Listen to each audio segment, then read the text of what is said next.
Welcomes to our advocates legal team my dear law friends. ఈరోజు foster homes అంటే ఏమిటో మనం తెలుసుకుందాం. What is the foster homes? The purpose of foster care is to provide temporary care, shelter and protection for foster children. Children in foster care are placed with foster families in government agency approved homes and may stay from a few days, weeks to several years or until a child can be reunited with their birth parents or guardians. This is a foster homes. ఈ పెంపుడు గృహాలు అన్న విషయం గురించి మనం చూస్తే,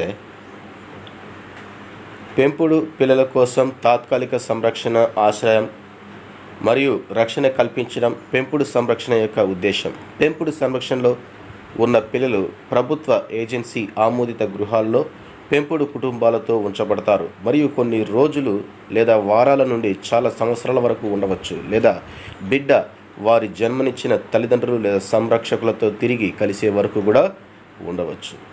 దీన్ని మనము పెంపుడు గృహాలుగా పిలుస్తాము. ఈ పెంపుడు గృహాల గురించి మనం ఇంకా క్లుప్తంగా తెలుసుకుంటే, బాలలు కొన్ని సందర్భాలలో అక్రమమైన ప్రవర్తనను అలవరుచుకుంటారు. అందువలన వారు దొంగతనాలు, హత్యలు, జూదము మొదలగు సమస్యలకు చిన్నతనంలోనే పాల్పడటము జరుగుతుంది.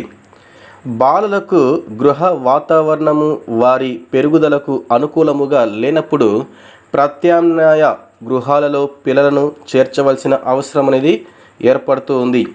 అటువంటి సమయాలలో బాలల పెరుగుదలకు, అభివృద్ధికి తగిన వాతావరణము ఉన్న గృహాలను ఎంచుకుంటారు. పెంపుడు తల్లిదండ్రులు పిల్లలను శ్రద్ధతో చూసి వారి అవసరాలను తీరుస్తూ ఉంటారు. ఈ పెంపుడు తల్లిదండ్రులకు కొన్ని సమయాలలో వారి సేవలకు ప్రతిఫలంగా ధన సహాయము చేయడం కూడా జరుగుతుంది. ఈ ధన సహాయమును సొంత తల్లిదండ్రులు కానీ లేదా ఈ సంరక్షణ కార్యక్రమాన్ని చేపట్టిన తల్లిదండ్రులు కానీ చేస్తారు. ముఖ్యంగా బాలలను ఈ పెంపుడు గృహాలలో తాత్కాలికంగా మాత్రమే ఉంచుతారు.